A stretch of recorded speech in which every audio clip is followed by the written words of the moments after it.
जो अभियोगटी आनी डॉक्टर प्रभात विश्वास जो अभियोग आनी से अभियोग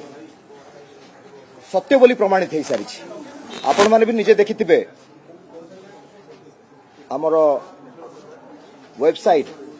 गवर्नमेंट ऑफ इंडिया रो वेबसाइट दर्पण रे आपण देखि पारथिबे बिजू नवीन इंस्पिरेशनल फाउंडेशन गठन करा जायछि एई कथा को उपस्थापन करथिले डॉक्टर प्रभात विश्वास नवीन पटनायक पाखरे तापर बहिष्कृत हेले कहि रखिया पई चाहे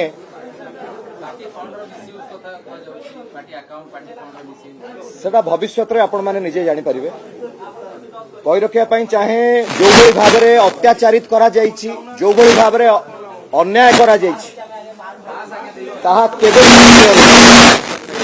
जो भली भाव रे और पूज्य पिता डॉक्टर प्रभात विश्वास को ऊपर अन्याय हेछि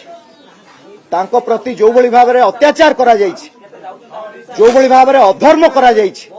ताहा केबे भी ग्रहणीय नुहे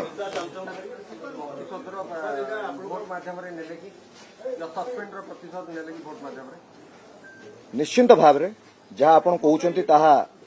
निश्चिंत भाव रे सत्य मनरे सबु बेले दुख रही थाए दल पई 18 घंटा जे परिश्रम करिसंती मु जोर रे कहिवा पई चाहे दृढ़तार सहित कहि रखिया पई चाहे